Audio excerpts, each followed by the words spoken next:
अस्सलामुअलैकुम व्यूअर्स, मैं हूं इंजीनियर हबीब और आप देख रहे हैं मेरा यूट्यूब चैनल जिसका नाम है इलेक्ट्रिकल वॉल। उम्मीद करता हूं कि आप सब लोग बिल्कुल ठीक ठाक होंगे, खैर खैरियत से होंगे। व्यूअर्स, इस वक्त आप देख सकते हैं कि डिस्प्ले पे आपको एक इन्वर्टर नज़र आ रहा है।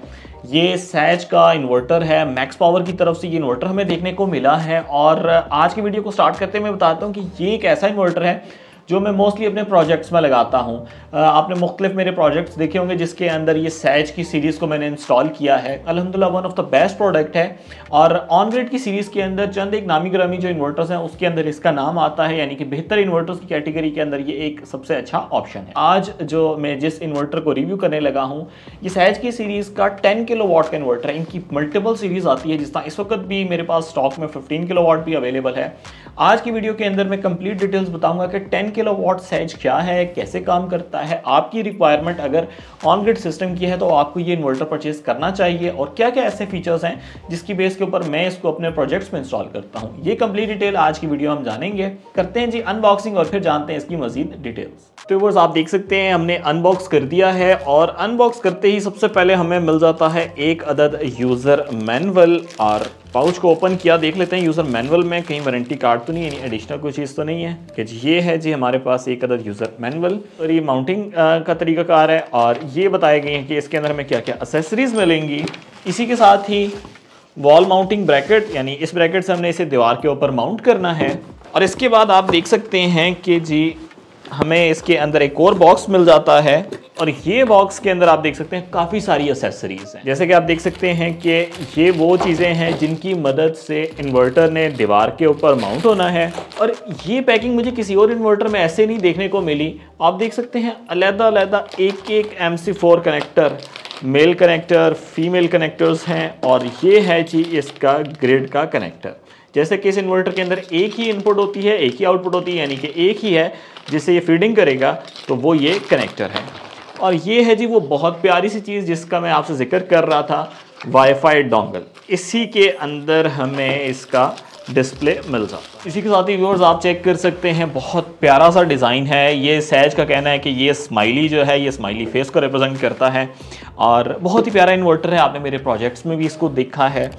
और अब मैं इसको बाहर निकालता हूं और बाहर निकाल के इसको माउंट करके आपको इसकी डिटेल्स बताता हूं। व्यूअर्स, इन्वर्टर की लुक आपके सामने है। एल्युमिनियम डाई कास्ट में ये इन्वर्टर डिज़ाइन हुआ है। फ्रंट के ऊपर 3 इंडिकेशन लाइट्स हमें मिल जाती हैं। और लोअर साइड के ऊपर आ जाएं तो व्यूअर्स लोअर साइड पे आप देख सकते हैं डबल MPPT के MC4 पॉइंट्स हमें मिल जाते हैं। यहाँ पर हम इसके साथ वाईफाई मॉड्यूल को कनेक्ट करेंगे। देन ऑनवर्ड एक और हमारे पास कम्युनिकेशन पोर्ट मिल जाती है और ये वो पॉइंट है जहाँ से हमने ग्रिड के कनेक्शन इसमें कर देने हैं। और ये है जी हमारे पास डिस्कनेक्ट स्विच।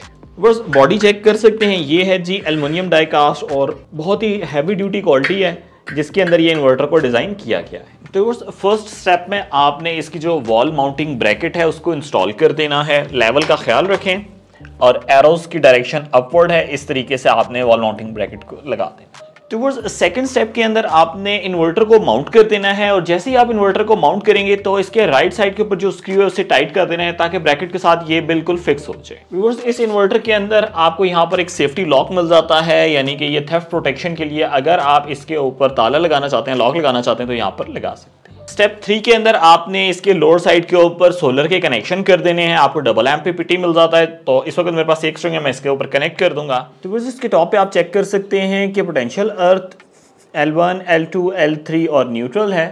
और इसके साथ हम 3 फेजेस और एक न्यूट्रल को कनेक्ट कर देंगे और अगर अर्थ है तो आप इसके साथ अर्थ की वायर को भी कनेक्ट कर दें।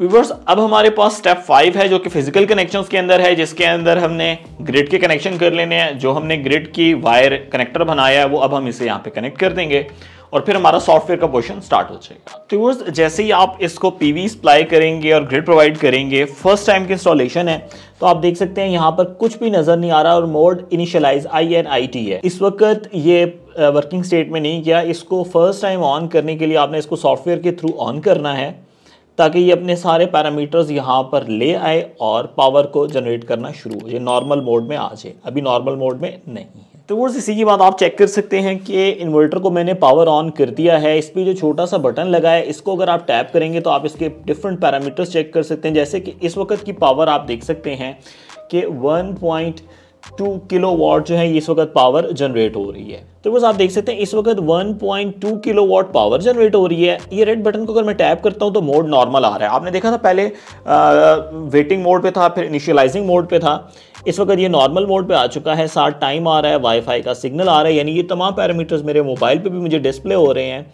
और एनर्जी टुडे और आज तक की टोटल जो एनर्जी है वो यहाँ पे हमें पता चल रही है। व्यूअर्स, ऑन ग्रिड सिस्टम कैसा सिस्टम होता है? अक्सर लोग मैं जब ऑन ग्रिड की वीडियोस अपलोड करता हूँ तो कहते हैं इसमें तो बैटरी नहीं कनेक्ट होती। बैटरी वाले सिस्टम आपके पास ऑफ ग्रिड या हाइब्रिड सिस्टम्स होते हैं। व्यूअर्स, ये ऑन ग्रिड सिस्टम है। इसका मकसद ये होता है कि बिजली बनाए, आपके घर को प्रोवाइड करे। अगर इजाफी बिजली बन रही है तो ग्रिड में वापडा की इलेक्ट्रिक को सेल करते। जैसे ही लाइट चली जाएगी तो ये सिस्टम बंद हो जाता होता है। व्यूअर्स, आमतौर पे आप देख सकते हैं कि इसके बॉक्स के ऊपर भी लिखा हुआ है रूफ माउंटेड स्ट्रक्चर, यानी कि ये ऐसा इन्वर्टर है, रूफ माउंटेड इन्वर्टर, कि आप इसको छत के ऊपर भी, पैनल्स के नीचे भी लगा दें। फुली IP65 है। कोई इसके ऊपर ये टेंशन नहीं है कि कहीं नमी से ख़राब तो नहीं हो जाएगा। व्यूअर्स, बिल्कुल भी ख़राब नहीं होता। व्यूअर्स, इसका यूज़र मैनुअल पढ़ते हुए एक मज़े का फीचर मुझे देखने को ये मिल रहा था कि इसके साथ एंटी लॉक भी है, यानी कि अगर आपने इसको छत के ऊपर लगाया हुआ है, इन्वर्टर्स के नीचे, पैनल्स के नीचे लगाया हुआ है, तो इसके साथ आपको एक लॉक लगा सकते हैं और ये थेफ्ट प्रोटेक्शन यानी चोरी से बचाया जा सकता है इस तरीके से अपने इन्वर्टर को। लेकिन पाकिस्तान में आपको पता है कि ज़्यादातर हम घरों में ही लगाते हैं, तो आपने इसको घर में लगाना है। फर्दर प्रोटेक्शन के लिए आप लॉक लगाना चाहते हैं तो बेफिक्र होकर इसके साथ लगा सकते हैं।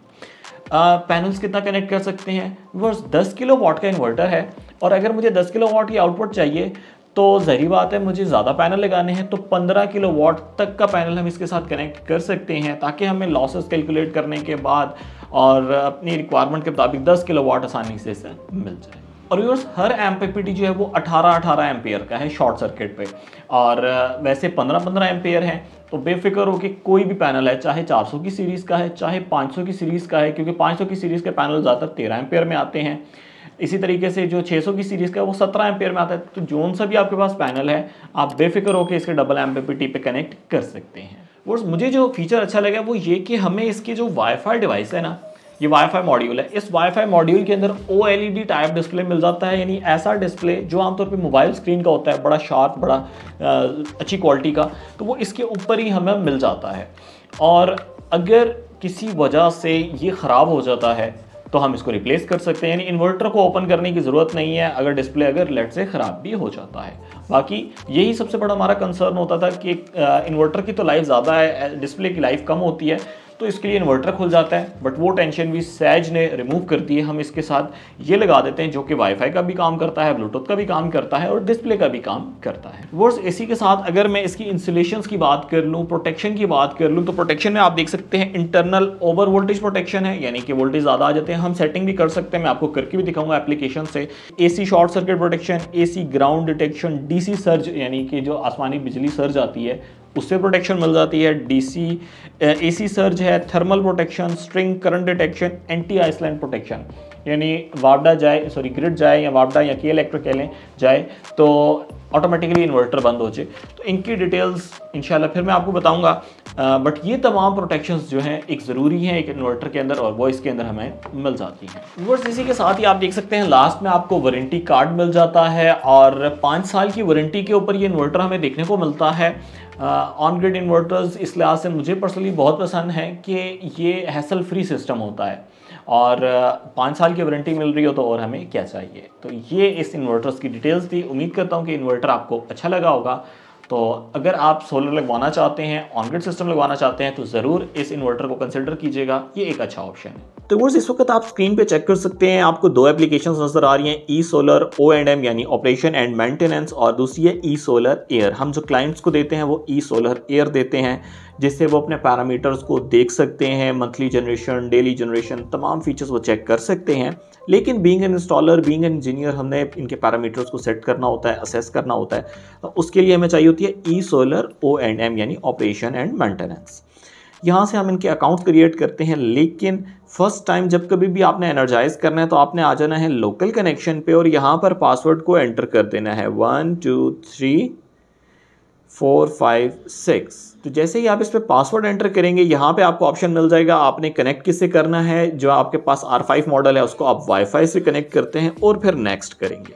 तो ये DTU इन्वर्टर 71474 इस तरह इन्वर्टर के नाम से एक आपको वाईफाई नज़र आ रहा होगा जो कि हमारे इन्वर्टर के साथ कम्युनिकेट करेगा, और यहाँ पर इसको हम नेक्स्ट स्टेप पे चले जाएंगे। व्यूअर्स, ये हो गए इसके पहले स्टेप्स।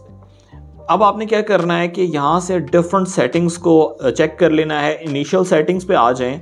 आप देख सकते हैं मैंने यहाँ पे सेटिंग की भी है, तो आपने पाकिस्तान को सिलेक्ट करना है और grid code automatically Pakistan, time और इन्वर्टर सीरियल नंबर, और इसको यहाँ से सेव कर देना है। बस इतना सा करने की देर है और आप डिवाइस इंफॉर्मेशन पे भी आ जाएं, देख सकते हैं। तो ये आप एक बार इसकी सेटिंग्स कर लेंगे, इसके बाद आपका इन्वर्टर पावर अप हो जाए। इसी के साथ व्यूअर्स, जैसा कि इस इन्वर्टर को अभी मैंने थोड़ी देर पहले कनेक्ट किया था, तो PV1 की स्ट्रिंग के ऊपर 411 हमें वोल्टेजेस मिल रहे हैं, 7.62 एम्पेयर्स आ रहे हैं, और ग्रिड में कितने वोल्टेजेस, कितनी करंट जा रही है आप देख सकते हैं। करंट पावर इस वक्त 3 किलोवाट की जनरेट हो रही है आज तक, यानी आज की जनरेशन जो है 1.74 किलोवाट, यानी इतने यूनिट्स हैं, और 1.74 ही आपको टोटल में आ रहा है क्योंकि अभी ही मैंने सिस्टम को पावर ऑन किया है। अब मैं आपको लेके आता हूं कि आपने जो क्लाइंट को यूज़र एंड देना है वो कैसे ये सारे पैरामीटर्स को देख सकता है। ये आप देख सकते हैं यहाँ पर कहता है register eight web terminal for distributor account. आपने वेब पोर्टल पे आना है, यानी अपने लैपटॉप पे, अपने कंप्यूटर पे आ जाना है ई सोलर पोर्टल पे, और यहाँ पर आपने अपने आप को रजिस्टर कर देना है। जैसे ही आप अपने आप को यहाँ पर रजिस्टर कर देंगे, वही आईडी वही पासवर्ड यहाँ पर आपने क्लाइंट को लॉगिन कर देना है, और जैसे ही लॉगिन करेंगे तो आपको तमाम पैरामीटर्स जो है अपने मोबाइल पे शो हो जाएंगे। व्यूअर्स, अब आपने ई सोलर एयर को ओपन कर लेना है। जैसे ही आप इसको ओपन करेंगे, जो आपने वेब पोर्टल पे आईडी और पासवर्ड था वो यहाँ पर एंटर करना है। जैसे ही एंटर करेंगे तो आप देख सकते हैं कि ये तमाम पैरामीटर्स यहाँ पर शो कर रहे हैं। जैसे इस वक्त 3213 यानी 3000 वाट करंट पावर हमारी सोलर से जनरेट हो रही है। आज के दिन की जनरेशन, टोटल जनरेशन यहाँ पर हमें मिल रही है। फिर आप आ जाए चार्ट के ऊपर, तो चार्ट के ऊपर आपको पूरे टाइम के रेफरेंस से बता रहा है कितनी जनरेशन किस वक्त आ रही है। यानी कहीं पे लोड शेडिंग होती है तो वहाँ पे हमें डिपर नज़र आएगा, पता चल जाएगा कि यहाँ पे इस वक्त ग्रिड पावर चली गई थी और जनरेशन नहीं थी। मंथली देख सकते हैं, ईयरली चेक कर सकते हैं, और टोटल आज तक की जितनी जनरेशन हुई वो चेक कर सकते हैं। इसके बाद इन्वर्टर पे आ जाएं तो इन्वर्टर की डिटेल्स हमें मिल जाती हैं, उसका सीरियल नंबर, उसका मॉड्यूल सीरियल नंबर, सोलर से कितनी जनरेशन आ रही है, एक MPPT एक्टिव है क्योंकि एक ही स्ट्रिंग कनेक्टेड है। तो इस तरीके से व्यूअर्स आपको हर वो पैरामीटर जो चाहिए वो आपको यहाँ से मिल जाता है। अगर आप देखें तो मैंने ये लैब लिखा हुआ है और इसकी सेटिंग की हुई है, अटैक के अंदर हूँ, और टाइम जोन सारी चीज़ें यहाँ पर आप सेट कर सकते हैं। व्यूअर्स, इस इन्वर्टर की खास बात ये है कि ये आपको डेली बेसिस पे रिपोर्ट भी देता है, यानी कि आपकी जो ईमेल एड्रेस है उसके ऊपर ये आपको एक रिपोर्ट के नाम से, एक प्लांट रिपोर्ट के नाम से एक ईमेल आती है डेली, और उसके अंदर आपको रिपोर्ट टाइम बता रहा होता है, एनर्जी यानी आज की दिन में जो एनर्जी बनी है उसके बारे में इंफॉर्मेशन देता है, मंथली इंफॉर्मेशन बताता है, और आपने पूरे साल में कितनी बिजली बनाया कि सेल की है वो भी आपको बताता है। यानी कि प्लांट की पूरी डिटेल्स जो है ना हमें ईमेल के थ्रू भी मिल जाती है। यानी आपको एक नोटिफिकेशन मिल गया, आप दिन में जस्ट एक बार उसको चेक कर लेंगे तो आपको पता चल जाएगा कि लास्ट डे के ऊपर, लास्ट मंथ में, लास्ट ईयर में कितनी बिजली बनी थी और वो सेल की थी। इसके अलावा आप मोबाइल एप्लीकेशन के थ्रू हर वक्त इन पैरामीटर्स को चेक कर सकते हैं। व्यूअर्स, अगर आप एक कंपनी रन कर रहे हैं, सोलर इंस्टॉलर हैं, और आप एक अच्छी क्वांटिटी पिक करना चाहते हैं इस इन्वर्टर की, तो इसके लिए आप मुझे व्हाट्सएप करेंगे, अपनी क्वांटिटी बताएंगे, मैं कोशिश करूंगा one of the best rate आपको ऑफर करूं, ताकि ये इन्वर्टर आप बल्क क्वांटिटी में भी आप हमसे परचेज कर सकते हैं। तो व्यूअर्स, उम्मीद करता हूं कि आज की वीडियो आपको बहुत पसंद आई होगी और आपको एक नए इन्वर्टर की डिटेल्स सीखने को मिली होंगी। अगर तो वीडियो अच्छी लगी है तो लाइक लाजमी कीजिएगा, चैनल को सब्सक्राइब करना आपने बिल्कुल भी नहीं भूलना। आपने मुझे, इलेक्ट्रिकल वॉल की पूरी टीम को अपनी दुआओं में याद रखना है। Take care of yourself. अल्लाह हाफिज़। अस्सलाम वालेकुम।